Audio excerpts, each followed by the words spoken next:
Hello, I hope you all are doing well, and this is your recording for our asynchronous class for January 29th. So today it's actually a very fun lecture. I really enjoy this one.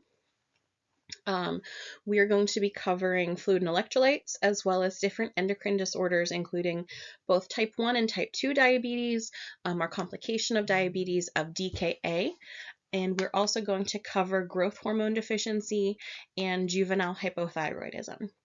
This week, your assignments are going to include your ATI video case studies of the dehydration and diabetes. And remember, with those, you're going to submit your transcript and you're going to submit a reflection of what you did good, what you did bad, and how you can improve.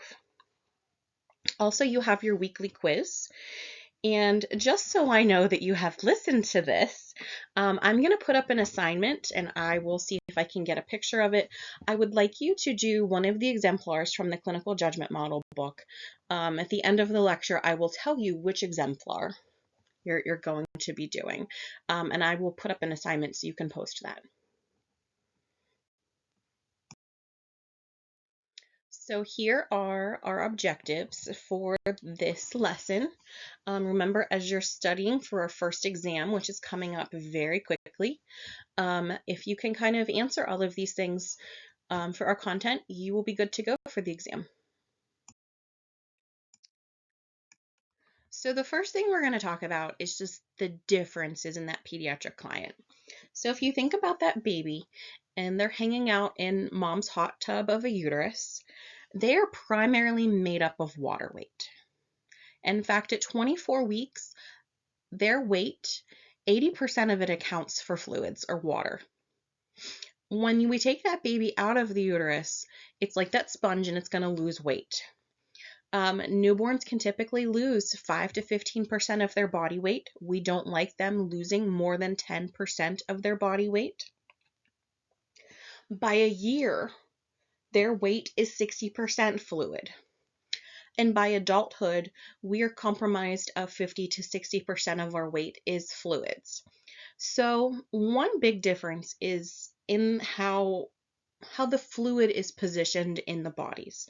So for adults, we typically have 20% of our fluid is extracellular, meaning it is outside of the body or outside of the cell. 40% of the fluids are intracellular, meaning it's actually in the cell. So if you kind of think about that, can an adult compensate for slight changes in fluid balance? Yes, because of that intracellular. We can handle that. There's not a ton of fluid outside of the cells. It's mostly intracellular. So typically newborns and the pediatric client, they're going to have more extracellular fluid. So 45% of their fluid is actually extracellular. Newborns typically have 35% of their fluid is intracellular. So what does that mean? Again, we have more fluids outside of the cell. So how do you think these patients are going to compensate with just slight changes in fluid balances? They're not going to compensate as well as what an adult would.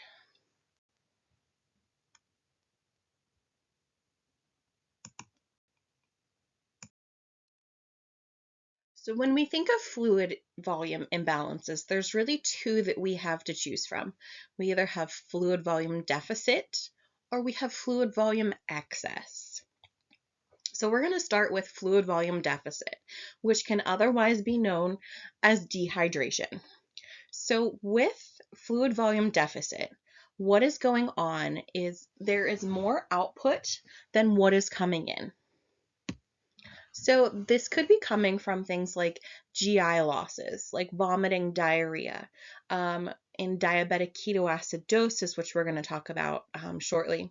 Extensive burns can cause dehydration because we lose fluid through our skin. Fever, because we have things called insensible losses, so we lose water through that. Excessive diuresis, or excessive use of diuretics like Lasix. Poor PO intakes, and maybe that newborn, mom is trying to breastfeed them and they're not latching well. And again, like those insensible losses, like asthma, like when you're breathing rapidly, you're blowing off fluid, and pain. There are 3 different types of dehydration. There is isotonic, hypotonic, and hypertonic. So I don't want you to focus so much on the 3 different types. I want you just to kind of know, hey, there are 3 different types of dehydration. So isotonic, water and sodium are lost in equal amounts. So major losses are your extracellular fluid or your circulating volume. This is what can cause like hypovolemic shock. So things that you would think about, would their blood pressure be low? Is their heart rate high? Their sodium levels typically normal. Hypotonic is we have electrolyte loss is greater than water. So water changes we're going to see more from extracellular to intracellular. So fluid outside of the cell is going to be moving into the cell. Typically with this, our physical manifestations are more severe with fluid loss because we're going to see that fluid going into the cell. Our sodium levels are typically lower. And we have hypertonic, where our water loss is greater than our electrolyte loss. And the fluid is going to slip or shift from intracellular to extracellular. So it's going to leave the cell. With this, we see changes specifically with our sodium levels, where they're not going to be low, but they're going to be very high. So we have to be cognizant of like neurological changes, because changes in your sodium levels can cause seizures. They can cause cerebral edema. So we have to kind of watch those. What I do want you to focus on are just the different degrees of dehydration. So we have mild, moderate, and severe. So for mild dehydration, and for all of the levels of dehydration, we're going to look at their weight. That's a big component of it. So for mild dehydration, our infants, they can lose between 3 to 5% of their body weight. And for older kids, they can lose 3 to 4%. With mild dehydration, we're not going to see a whole lot of changes. They might be thirsty. You're not really going to see a whole lot of behavioral changes. Their mucous membranes still could be pink. They might be a little bit more on the pale side. Their blood pressure and their heart rate are normal. For infants, their fontanelles are still soft and flat. Everything's normal. Their capillary refill is less than 2 seconds. But again, the biggest complaint, they're thirsty. When we get to moderate dehydration, their weight loss can be 6 to 9% of their body weight for infants, and for children, it's 6 to 8%. This is the stage where we're really going to start to see signs and symptoms of dehydration. So they can be thirsty and irritable. And I mentioned with mild dehydration, no behavioral changes. So one thing to mention is if a parent or a caregiver says, hey, they're not acting like they normally do, something's up. Behavioral changes are a sign that something is going on. So they could be thirsty and irritable. This is when we're going to start to see changes in their vital signs, like their heart rate could be going up. They can have orthostatic blood pressure changes. So remember what that is. Orthostatic is when they're kind of getting up from like a seating or a lying position, and they're going to have blood pressure changes. Their capillary refill is going to be a little bit delayed. And if you think about why that's going on, think about, what our capillary refill is saying to us. It's saying perfusion. So if you're dehydrated, you don't have enough circulating volume, you're going to have delayed perfusion. They're going to be breathing a little bit faster. Again, they don't have that oxygen carrying capacity. They're dehydrated. They don't have enough circulating volume to, get that oxygen to where they need to be. For infants, their fontanelles can be normal to slightly sunken. You might notice some dry mucous membranes. They might have decreased tear production. Their skin turgor could be a little bit tighter, almost getting to that tenting stage, but we're not quite there yet. When we get to severe weight loss, For infants, this is like greater than 10% of their body weight has been lost, and for children, it's at least 10% or more. This is when we're really going to see those signs and symptoms of dehydration, where they're going to have significant behavioral changes. They're going to be irritable. Their capillary refill is delayed, like greater than 4 seconds. They're tachycardic. They're hypotensive. They are extremely thirsty. Their mucous membranes are very dry. They're pale. They're breathing faster. They're not having any tears. They have no urine output. Think about why that would happen. Or low urine output. Your body is going to try and hold on. This is renal compensation, just to try and hold on to whatever fluid is in the body. For infants, their fontanelles are going to be sunken. You're really going to notice a lot of changes. So how do we diagnose dehydration? Well, the first thing we're going to do is just our physical assessment. You know, everyone says, oh, let's go and draw this lab and let's do this test. No, your eyes, ears, and hands are your best diagnostic tool. So do that physical assessment. Look at their skin turgor. Check those fontanelles. Look at those mucous membranes. Check the vital signs. We want to look at the pathophysiology that's causing the dehydration. Do they have a stomach bug? Are they not latching appropriately for breastfeeding? Are they not getting enough formula in? Are they having reflux? And that's what's going on. Are they on too many diuretics? So kind of just think about what the causes of dehydration could be. Then we can check things like a sodium level. We can look at their renal function. We can look at their potassium level, their urine-specific gravity, all things that would help us diagnose dehydration, and especially their weight.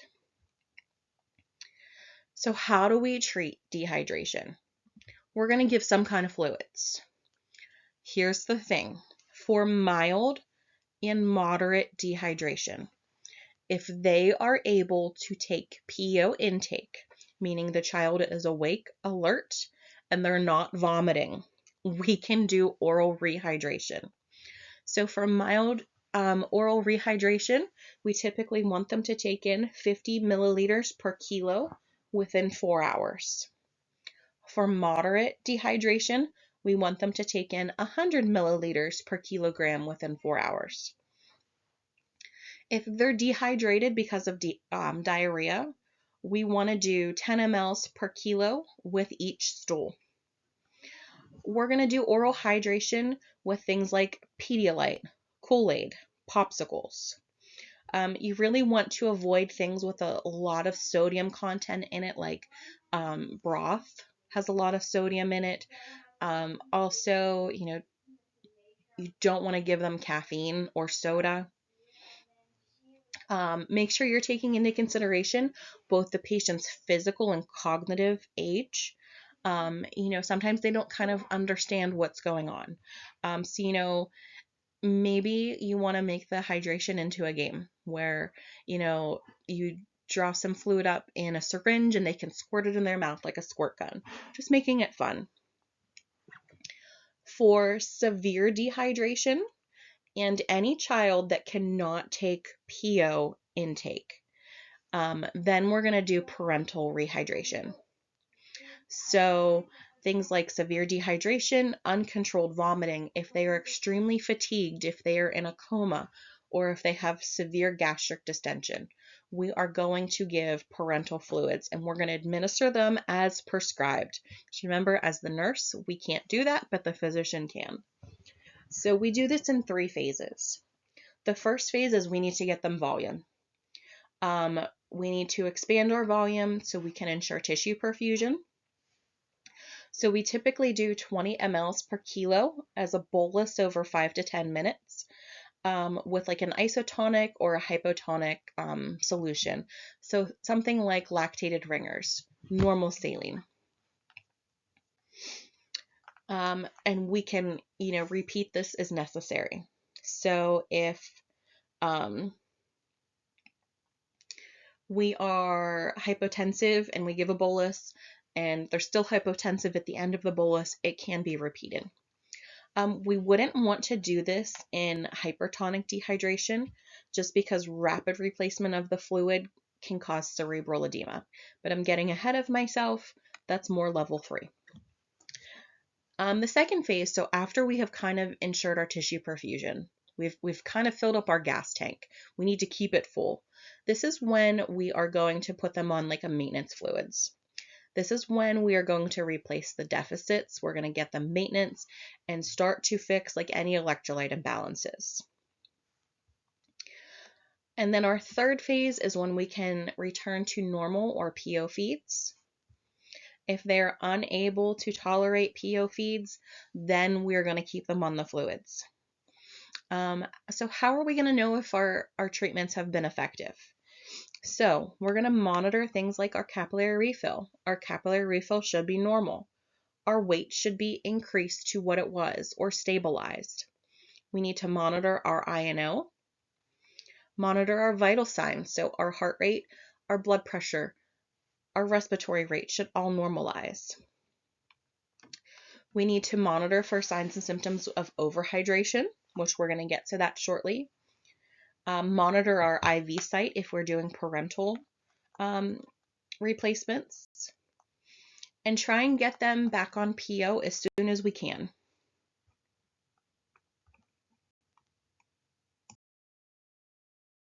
So this is a chart from the Saunders book that does a really nice job of describing the differences in the stages of dehydration from mild to moderate to severe.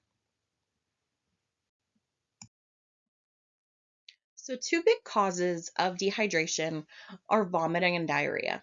Especially in the pediatric age group, we really see this a lot. So vomiting, aka emesis. This is involuntary removal of the gastric contents from the stomach through the mouth and or nose. We see throwing up, abdominal pain. They can have some metabolic alkalosis from this. Some causes or risk factors are just an acute illness. So we see this a lot with kids where they have like a stomach bug, ingestion of toxins. So maybe they went and drank some of cleaning products. Rotavirus, we talked about that last week. And then also increased intracranial pressure. So what we need to do is look for signs and symptoms of dehydration, monitor their electrolytes, prevent aspiration. That's a big one. You know, if they're throwing up, we don't want them to be taking more in and then just throw it right back up. We want to replace fluids, whether it's PO or IV, give them some antiemetics. Diarrhea is 3 or more loose stools in one day. We're going to see watery stools, abdominal pain, and this can cause metabolic acidosis. Things that can cause it, big one is our acute illness. Again, stomach bugs, pretty prominent in the pediatric client. Antibiotics can also cause diarrhea just because the antibiotics kind of get rid of the natural flora of your GI system. A parasite and rotavirus. With diarrhea, again, we're going to look for signs and symptoms of dehydration. We're going to replace those fluids. Do things like Pedialyte just to kind of help with the electrolyte replacement. So now that we have talked about fluid volume deficit, let's talk about fluid volume excess. This is just too much fluid is on board.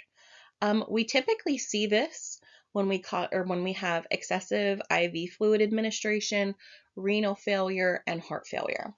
So this is why we tell you when a patient is hooked up to an IV that we should always be checking it at least every 2 hours because those pumps can malfunction and they can, infuse a whole bag of IV fluid in an hour instead of 12 hours. So one of the causes of it. What we're going to see with fluid volume excess is things like blurred vision, muscle cramps, because we're diluting our electrolytes that can, kind of help with muscle control. Poor coordination, nausea and vomiting. They're going to be breathing faster because now we have more circulating volume. Their heart might not be able to handle it. So they could be breathing faster. They can have crackles in their breath sounds. Their pulses are bounding. They might have some edema. They can have some weakness. And in dehydration, we had weight loss. With fluid volume excess, we typically see weight gain. So what are we going to see with this? Our heart rate could be normal, maybe even a little bit higher just because the body is trying to compensate. Our blood pressure could be higher. Our fontanelle in our infant could be bulging. Other things that we're going to see is their electrolytes. They could be lower, especially their potassium, because they're what we call hemodilute. Same thing with their hemoglobin and hematocrit. They could be lower because they're dilute. So what are we going to do for these kiddos?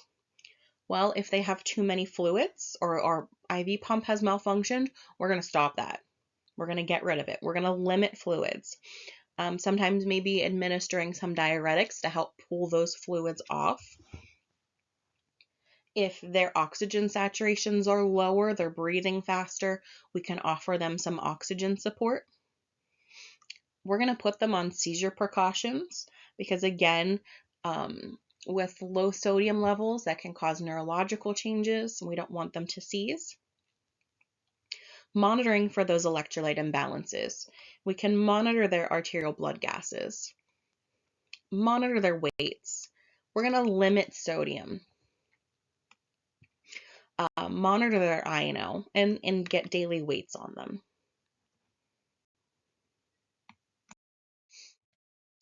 Okay, so here is a question for you all. If you are tasked with the job of monitoring INO on a child who is not yet potty trained and does not have a Foley catheter in, how can you monitor their output? So typically what you would do is you need to get the weight of the diaper. So what you would do is you would get a clean diaper, the same size. You would put it on the scale, zero it, and then put the wet diaper on. And the weight is actually the same in mLs of urine.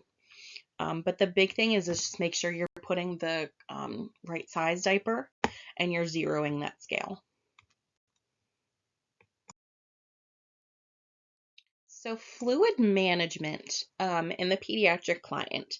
So when we would put an IV in a child, we can put them in their arms, their hands, just like we would an adult. But we can also put them in their feet. And everyone's favorite is the head. I should say least favorite. The babies would always freak out the most when we would put an IV in their head, but it wasn't because it was painful. You actually have less nerve endings in your scalp, so it doesn't hurt as much. They just don't like people messing with their head. So our technique for inserting an IV in a pediatric client, it can be challenging because they will move away from pain. They will try and, withdraw. They don't want you touching them. And babies, toddlers, they can have a little bit of chunkiness to them where it is difficult to see a vein to hit. So there are these wonderful things called a wee light, and we can use them on infants. And what it is, it's a light that will allow you to kind of see the vein. You hold it underneath like their hand or their foot, so you can get that IV in on the first try. The technique of putting an IV in is same as what it is in an adult. You're going to clean the site, you're going to use an angiocath. Typically for pediatric clients, we're going to use like a 22 or a 24 gauge. The one thing to note though is that a tourniquet might not always be like your typical conventional tourniquet. Sometimes, using a rubber band because their arms are smaller. I know for like head veins, we would put a rubber band around their head just to kind of plump up those veins. But you're going to, put it in the same exact way. You're going to wait for the flash. You're going to, kind of pull the needle out, advance that angiocath in, and then flush. The assessment of the IV is the same as an adult. We need to be checking it every 2 hours. We're going to monitor for any infiltration, pain, redness, swelling, infection. We're going to cover it just as we would for an adult with a little bit of extra love. If we need to cover that IV site, you need to uncover it every 2 hours and assess that IV site. Big thing is distraction. We want to distract them from that IV site because they will pull it out. So we want to try and immobilize the site without restraining them. So we can use like an arm board or a foot board just to kind of hold their extremity still. We're going to cover that site. There's actually like little houses that we can put over the site so it's more difficult for them to pull it out. And frequent assessments. Frequent. Like anytime I would go into a room, I would check an IV site. And like when I worked at Children's, I remember I had this one patient that I picked him up in the morning and no one had assessed the site in his foot for days. Like I was going through and I'm like, no one has looked at it. It was necrotic, like it was legit black. So always make sure you're looking at it. Use of the IV is just like we would do in an adult. So if we're going to hook fluids up to it, obviously we need to flush that line before we put anything in it, hook the fluids up. If we're going to be doing an IV push medication, so we're going to scrub that hub, make sure it's nice and clean. We're going to flush that line. And then we are going to infuse our medication. And remember, with IV push medications, each medication has like a specific time that it needs to be pushed over. And that you're going to find in your drug book. Like, everyone thinks it's, rapid IV push. Like, even if you look in some drug books, like epinephrine in emergency situations, it's supposed to go over 3 to 5 minutes. That never happens. But medications like Lasix, which are very ototoxic, they need to be pushed slow. So we don't want to cause those problems. So always look to see how fast you should push your medications over. And then after you're done, you're going to flush again and go on about your business. But before you do anything with that IV, you want to assess it.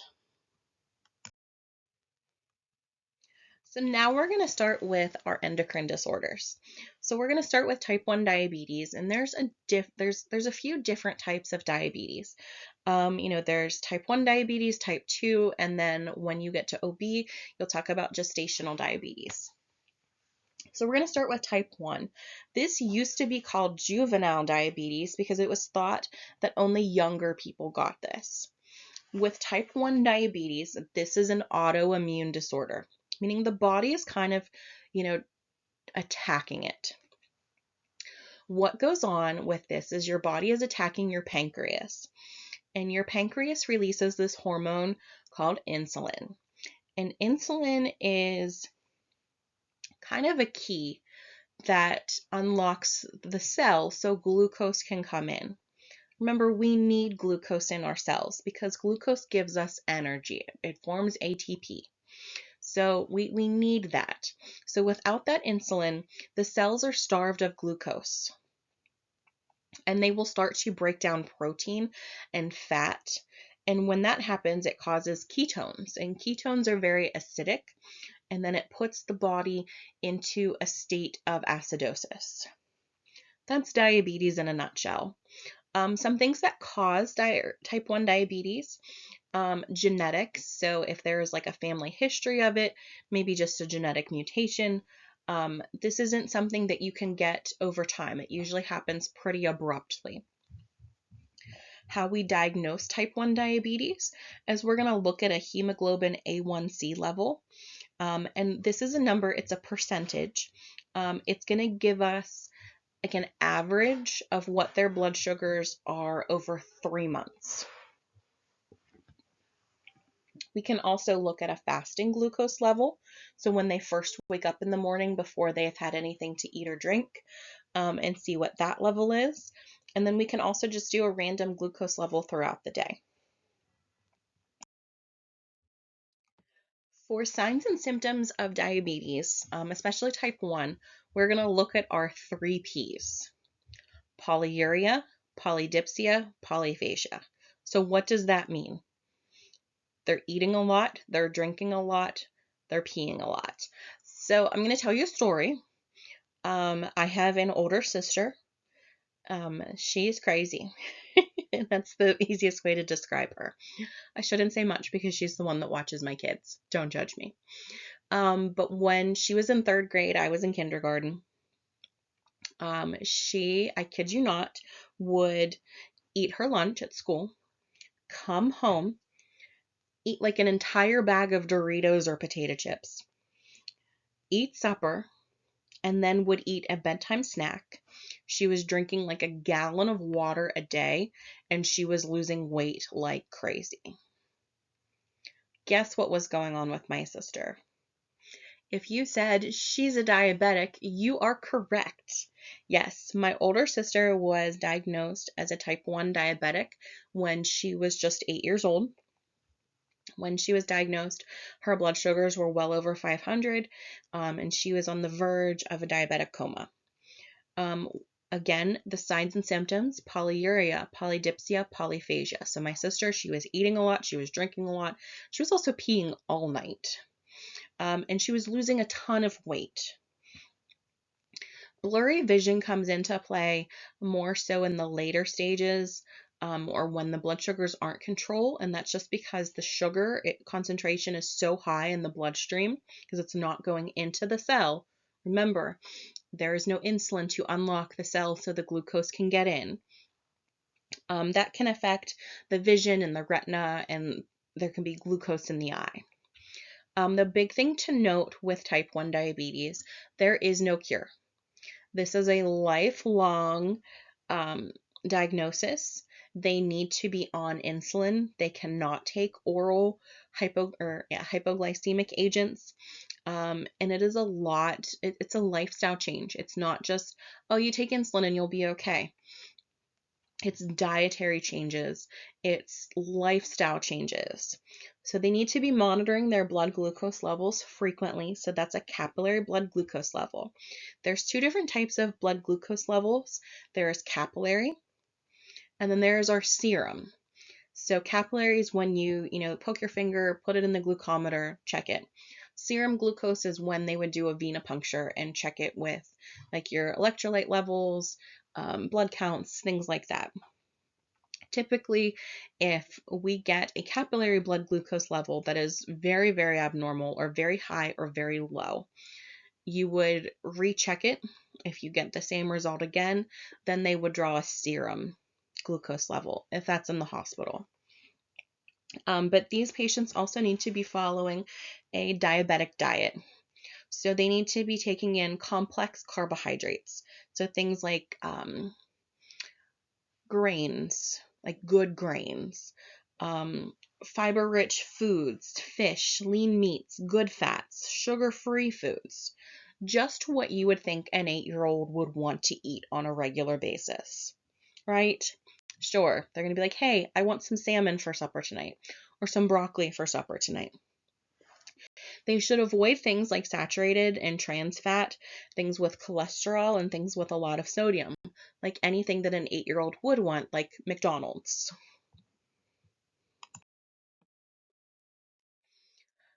So like I said previously, a diagnosis of type 1 diabetes is a life-changing, and we need to make sure that we are allowing for their autonomy, allowing them to kind of grieve.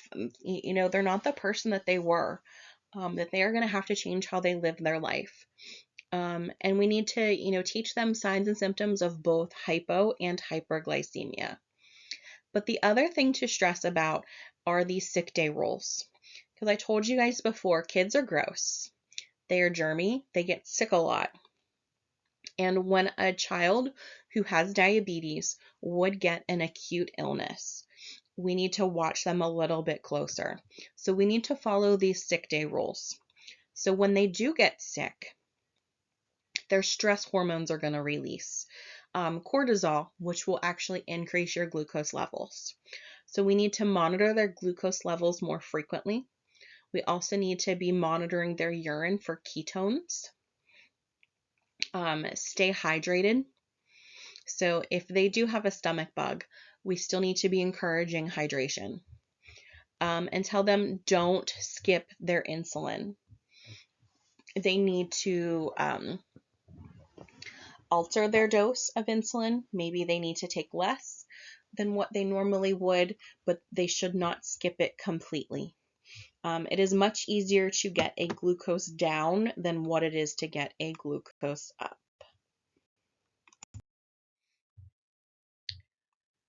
So hypo versus hyper, and this is when we're talking about blood glucose level. So hyperglycemia, this is when their glucose is greater than 200 milligrams per deciliter. Things that can cause it are things like stress, sepsis, steroids, and if they skip their insulin. How we diagnose this is a glucose test. And again, difference between capillary and serum glucose. Capillary is a finger stick. Serum is a lab. What we're going to see with it, polydipsia, polyphagia, polyuria. They can have very hot, dry skin. Their mouth can be dry. They can be breathing faster. This is what we call Kussmaul's respirations. It's almost like they look air hungry. And their breath is going to smell very fruity. It's like fruity pebbles. And that's them blowing acetone off. They can have numbness and tingling. Slow wound healing, and vision changes. That's more of like long-term hyperglycemia, where you guys are going to learn more about diabetes in level 3, but that increase in glucose level actually can harden your vessels and change your perfusion and cause that delayed wound healing. It also can cause neuropathies. What we're going to do for this is we're going to give them insulin, and we're going to test for ketones. For hypoglycemia, this is glucose less than 70. Things that can cause it are exercise, the peak times of insulin, if they skip a meal, or for like an infant, if mom had gestational diabetes, or if they are larger for gestation, that can cause hypoglycemia. Again, we're going to do a capillary blood glucose level. For a newborn, they can be very jittery, very irritable. They can be hypotonic, tachypnic. They can have temperature instabilities. For kids, they can have cool, clammy skin. They can be very sweaty, diaphoretic, shaky. They can have a decreased level of consciousness, a headache, weakness, palpitations. Sometimes they can even be difficult to arouse and can lead to a coma if left untreated. What we're going to do to treat this is what we call the rule of 15. So if they are awake and alert and able to take in, things PO, then we're going to do this, where we would give them 15 grams of a carbohydrate. So like orange juice, graham crackers with peanut butter on it. 15 minutes later, we will recheck them. If they're still low, we're going to repeat it. Now, if they are unconscious and they're unable to take anything PO, we're going to give them some sort of like a dextrose solution. So we can, in the hospital, we can do IV and amp of D50. There's also like a glucagon shot. Like I remember when my sister was first diagnosed, there was an IM injection that if she ever went unconscious, we had on hand, and it was like sterile water and then like a sugar solution. And my mom said, if this ever happens, just, stab Jen in the butt with it. I'm pretty sure that's what made me want to become a nurse, because I was like always like, Jen, please let your blood sugar go low so I can stab you with this. I told you I'm a little bit of a psychopath.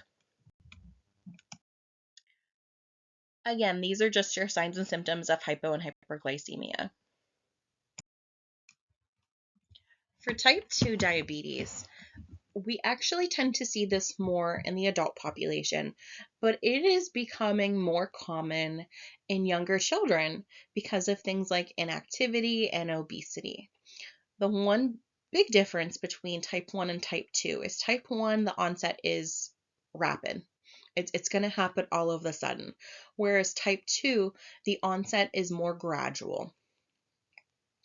What happens with type 2 diabetes is that your pancreas is still producing insulin, but your body is going to start to become resistant to it.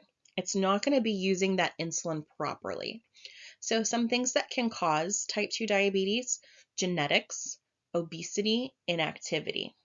So you're not going to see the signs of hyperglycemia as abruptly as what you would with a type 1 diabetic. So you might not always see like the polyuria, polydipsia, polyphagia. They might have a degree of those symptoms, but it's not going to be like a rapid onset. It's going to be a gradual onset. The other difference is this can be treated with oral medications. Sometimes it also can be treated with diet and exercise. And in more severe cases, when diet and exercise and oral medications are not effective, then we can use insulin. We kind of talked about this already, but with hypoglycemia, again, they can have that tremor, sweating, hunger, behavioral changes like they're cranky, irritable, loss of coordination, weakness, dizziness, drowsiness. Say someone is driving and they get pulled over for swerving, and they can kind of, have slurred speech. They might not be coherent. Maybe a police officer or someone of the law might consider them to be intoxicated versus having a hypoglycemic episode. So what is your priority when you have these patients? So first thing, check a glucose level. It's going to be low. Could they have ketones? Yes, because if their body is starved of glucose, their body is going to start to break down proteins and fats, and they're going to have that ketone production. Kids can usually detect their low blood sugars, and parents can also kind of say, yeah, something's going on because of behavioral changes. So again, we're going to do those 10 to 15 grams of a simple carbohydrate. And then we're going to follow it with like a more complex carbohydrate. There's also things like an Instaglucose or like glucose tablets that can help with this. We can give them soda, just make sure it's not diet. We need that sugar. Sherbet, Jello, cake icing. All diabetics should carry like glucose tablets with them. And again, that emergency glucagon kit is typically administered IM or sub-Q. That's going to help release stored glucogen from the liver. And all diabetics really should be wearing like a medical ID bracelet saying that they are a diabetic. For treatment of diabetes, so for both type 1 and type 2, we need to think about diet. They should be on a diabetic diet. They still need appropriate caloric intake. Their meals and snacks should be eaten according to the peak of their insulin for those that are type 1 diabetics. Good complex carbohydrates, lean meats, fish, vegetables, avoiding like trans fat, cholesterol, sodium, just kind of making sure that they're on a good balanced diet. With kids, we should not be restricting foods unless we need them to lose weight. They need to be monitoring their blood glucose levels. So normal range should be between 100 to 120 or 80 to 120. You will learn that the infant actually has a lower blood glucose level, but I'll save that for Dr. McElhaney in OB. A hemoglobin A1C, we would really like it to be less than 6.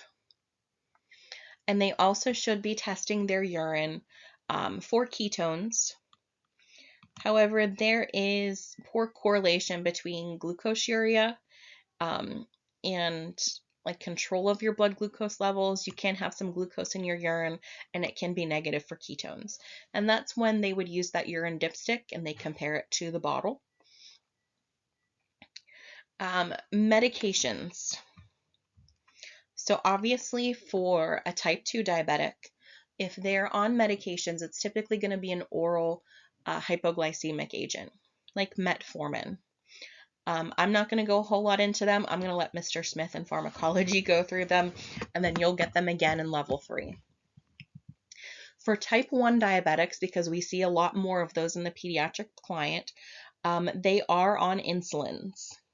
So I will tell you that you need to know for the 4 different types of insulins what your onset is, what your peak is, and what your duration is. Your ATI book does a wonderful job of this, and you're going to need to know it not only from my class, but you're going to need to know it for pharmacology. So we have rapid acting insulins. These are your insulin lispros. So things like Humalog. Think of your log insulins. They're going to have a rapid onset, typically within 15 to 30 minutes. So when we administer these, they need to have food in front of them because we don't want to bottom out their blood sugars. We have our short-acting insulins. This is our regular insulin. This is like Novolin. This is going to start working within about 30 minutes to an hour. Regular insulin, we can give it sub-Q, but we can also give it IV. This is the only insulin we can give IV.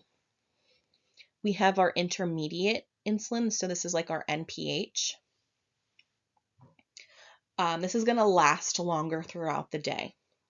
And then we have our long-acting. This is our insulin glargine, or glargine, like Lantus. There is no peak with this insulin because it's going to last 24 hours. Remember, some insulins can be mixed together. So your regular insulin and your NPH can be mixed together. And then we also have insulin pumps.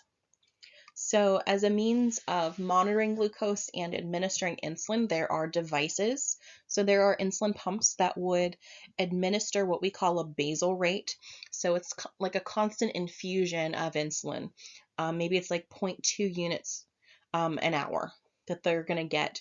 And then they can actually bolus themselves based on the amount of carbohydrates that they're taking in. For glucose monitoring, there's actually devices, and this little guy in the picture, he has one. There's continuous blood glucose monitoring devices. One is called like a Dexcom, where it will measure their blood glucose levels and then transmit it to like a cellular device. So they can continually monitor blood glucose levels. So parents can kind of keep an eye on what their blood sugars are while the child is at school. And I can tell you, when you go to school nurses, a lot of times the parents will call in and be like, hey, can you check on the kid? I'm getting a blood glucose reading of 456. So just, kind of monitoring them. A diabetic should be exercising, and it should be included as part of their management. They should be having snacks as well. And exercise shouldn't be restricted unless there's other health problems. Now, if they're doing like a lot of exercising, like they're running a marathon, they should stop and eat a snack during it, just to make sure everything is okay. They need to be following those sick day rules. And other than that, they can live a healthy life. One of the complications that we need to think about when it comes to diabetes, and this is mainly specific to type 1 diabetes, is DKA, or diabetic ketoacidosis. So this is an acute life-threatening condition that's characterized by hyperglycemia, where their blood glucose levels are greater than 330, and they're acidotic. So if they would get an ABG, their pH would be 7.3 or less. So remember, with diabetes, especially type 1, our pancreases aren't producing insulin, and insulin is needed to open the door for glucose to go into that cell. The cell needs glucose for energy production. So if we don't have that, the body is going to start to break down fats and proteins for energy. And when it does that, it causes a production of ketones in the blood, urine, and lungs. DKA is pretty much a very acute onset It's going to happen fast. Things that cause it are poor insulin usage, poor management, acute stress, acute illness are your big causes of it. What we're going to see with this is they're sick people. They feel awful. Their blood glucose is elevated, both capillary and serum. They have electrolyte imbalances. They are having those 3 Ps of polyuria, polydipsia, polyphagia. And on top of that, they're throwing up. They have a lot of nausea and vomiting, so they're dehydrated. They're breathing faster. They have these Kussmaul's respirations, so they're breathing very fast and very deep. It almost looks like they're like having air hunger. Their breath, it has that fruity scent to it. It smells like fruity pebbles, and that is from them blowing acetone off. Those Kussmaul's respirations, those are them trying to blow CO2 off, because CO2 is acidic, and trying to get their pH to normalize. They are confused at times. They can be lethargic. They have ketones in their blood and urine. And they just feel awful. Their electrolytes are completely off. Their kidney function is elevated. Their ABGs are acidotic. They're just not healthy people. So what are we going to do for them? So they're dehydrated because they're peeing a ton and they're throwing up. Like, things are just off. And then if you remember, also causes of fluid loss are those insensible losses of breathing faster. So they are very prone to dehydration. With dehydration, remember, we don't have a lot of that circulating volume. So we need to fill up our gas tank, essentially. So the first thing that you do is we're going to give them a bolus of an isotonic fluid, so like sodium chloride. And this is going to help replace the fluids and maintain good perfusion to their organs. When we think of fluids, they're going to be on continuous fluids. We're going to get them on maintenance fluids. Typically, when our glucose reaches 250, when we start to get it down, then we're going to add glucose into that fluid. And that's just to help keep their glucose between 120 and 240. We don't want to starve them of glucose, because then we're going to just keep in that acidotic state. Once we get them with a bolus of fluids, then we're going to start an insulin drip. So this is regular insulin, and we are going to be starting it at 0.1 units per kilo per hour. And again, this is regular insulin. We're going to be monitoring glucose levels more frequently. So it could be anywhere between every 30 minutes to an hour until they kind of stabilize. We also want to put them on a heart monitor. You might ask yourself, Mrs. Wansey, why would I do that? Well, insulin, allows for glucose to go into the cell. But the other thing that it allows to go into the cell, and it kind of pushes it into the cell, is insulin will also put potassium into the cell. So they will have less extracellular potassium going on, and that will lower their potassium levels. Low potassium levels can cause heart arrhythmias. So we need to put them on the heart monitor because of that. And we're going to be monitoring their INO. We need to monitor their urine output. Initially, it's going to be lower because they're dehydrated, and we want to kind of see that correct. We can administer sodium bicarb if their pH is less than 7. And again, we need to be monitoring their potassium levels. We aren't going to be replacing their potassium just yet, because typically it starts out high, and then we give them insulin and it's going to bottom out. We kind of have to let things settle down first.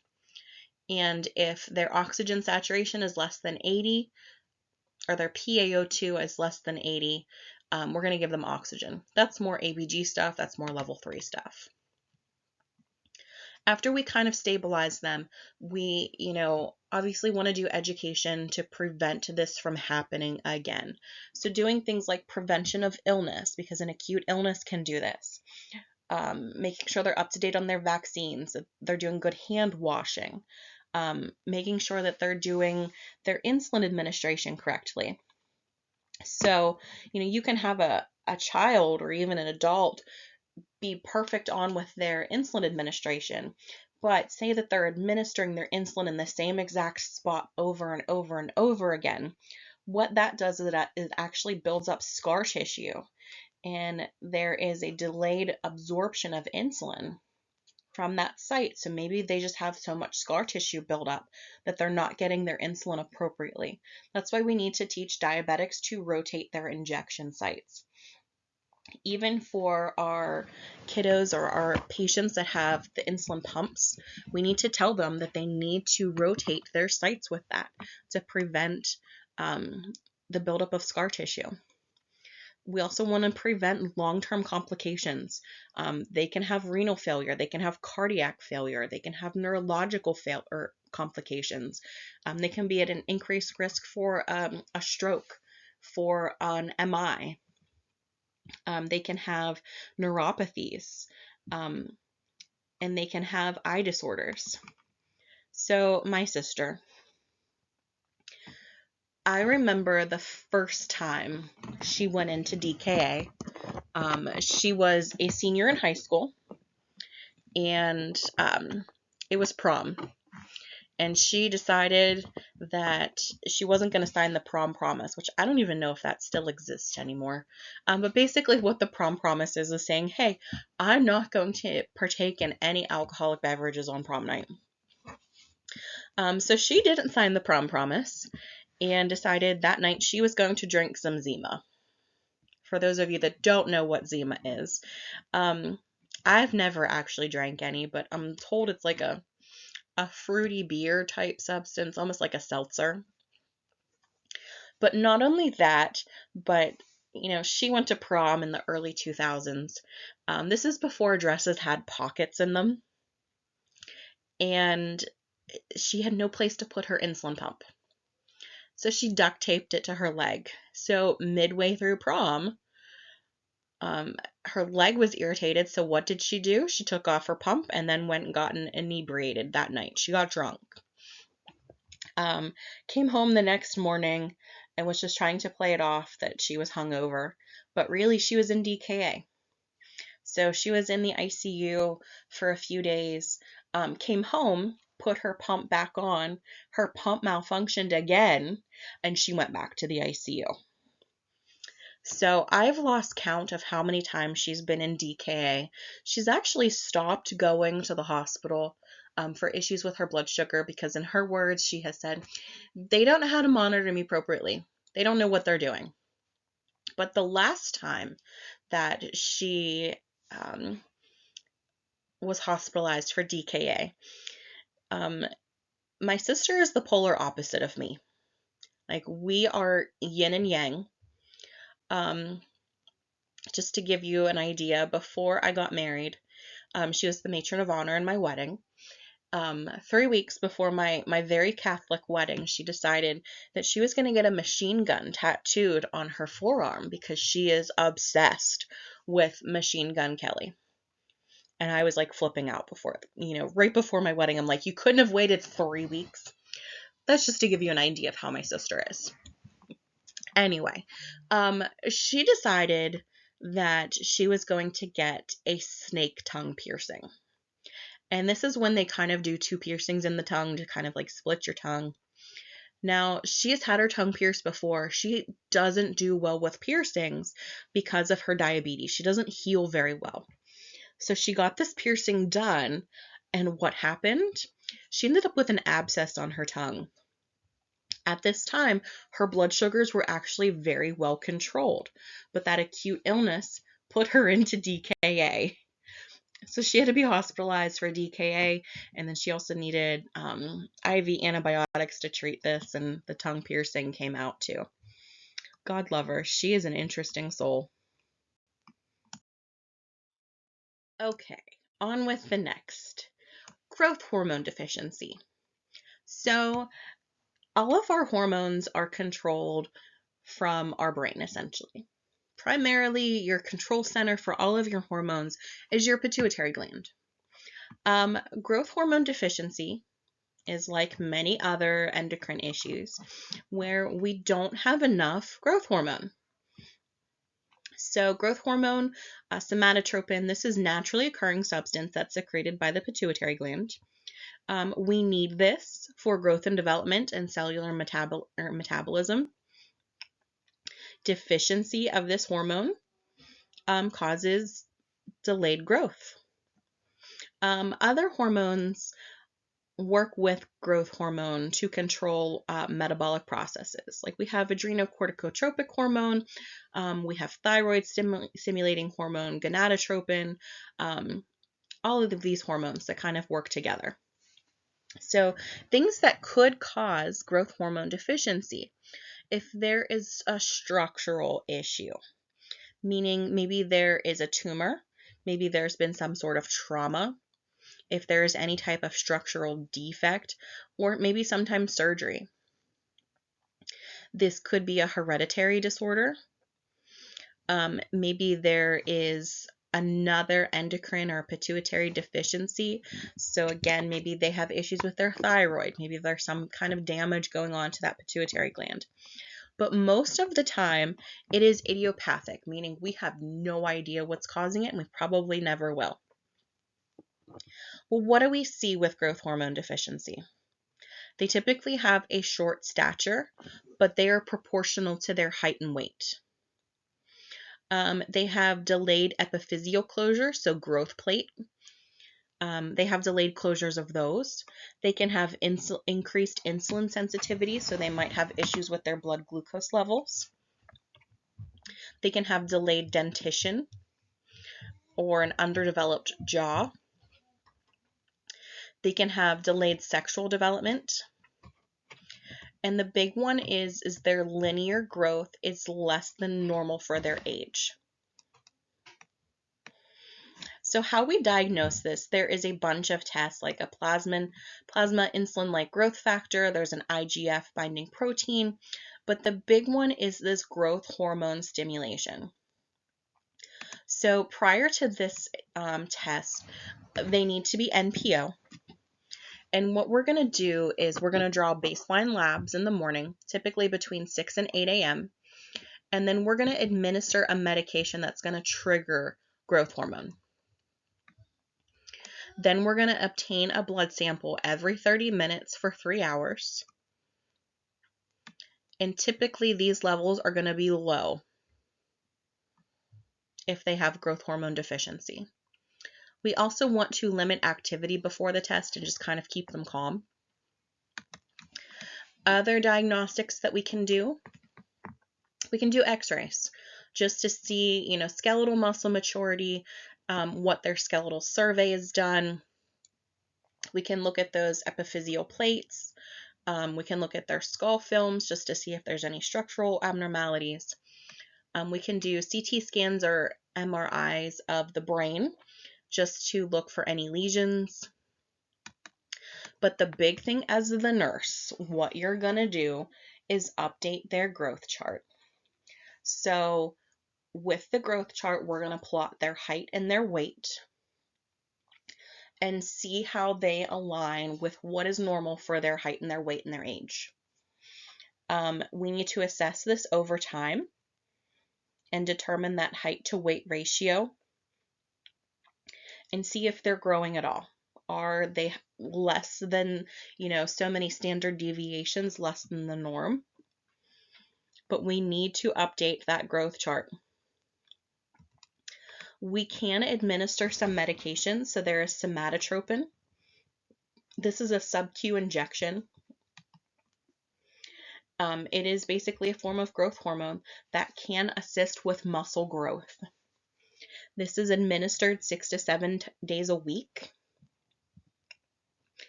And typically it is stopped when the child is growing less than 1 inch per year. And typically like around 14 to 16 years of age. because if it's not working, if they're not growing, should we continue to give it to them? Also, some other things that we might need to do is, is there more issues going on? Why is it so important for them to be taller? Maybe they need psychological counseling. We need to give them realistic expectations of this treatment, that, they're not going to increase in their height to like 7 feet. Like, I remember there's an episode of Grey's Anatomy where there was two brothers and they had like extreme height differences. And the brother that was shorter actually had gone to another country to have limb lengthening surgery done, and ended up with a significant infection in his bones and actually lost height from this surgery. So just being realistic, seeing what their expectations are. Maybe consulting endocrinology. Is there another endocrine deficiency kind of going on? We need to monitor their blood glucose levels. But the big thing is updating the growth chart and realistic expectations. And our last endocrine disorder is congenital hypothyroidism, or juvenile hypothyroidism. So again, our thyroid is controlled by our pituitary gland, and you guys are going to learn in later semesters kind of, the production of TSH and T3, T4. It's a whole other ballgame. But with this, we have low production of our thyroid hormone. Things that cause it with congenital, that means that they're born with it. If they have Hashimoto's hypothyroidism, low iodine levels, if they would have a thyroidectomy, if they have anti-thyroid medications, pituitary hormones, or tumors. We typically see this more in females than males. How we diagnose this is we're going to check their T3 and T4 levels, and those levels are going to be low because we're not producing that hormone. Your thyroid, which is in your neck, like that butterfly-shaped organ in your neck, in reaction to those levels is going to start producing extra thyroid stimulating hormone. So those levels are going to be elevated. With hypothyroidism, just think everything is kind of slowed down. So they're very fatigued. They might not have any expressions. They might be very cold. Their blood pressure is lower. Their heart rate is lower. Their respiratory rate is lower. They have decreased GI function, decreased glucose levels, coarse hair. They're just not, they're not metabolizing things. Their weight can be up. How we're going to fix this is with hormone replacement therapy. This is a lifelong medication. We're going to treat it with levothyroxine or Synthroid. Typically, this medication is given first thing in the morning on an empty stomach. In severe cases, we can give IV levothyroxine. And we would give that more for a complication, which is our mixed edema coma. And this is our lack of thyroid hormone. So big things with this is doing just basic nursing care of our ABCs, airway, breathing, circulation, maintain our airway, administer that levothyroxine. That's a weight-based medication as well. And we're going to try and keep that child warm.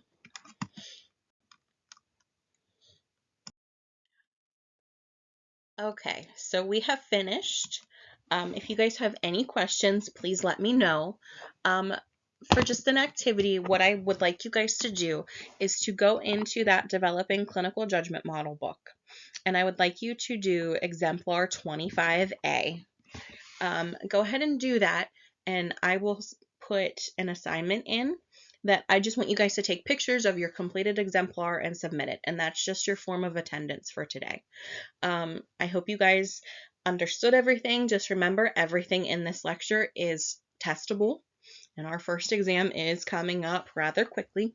So if you have any questions or concerns, please let me know.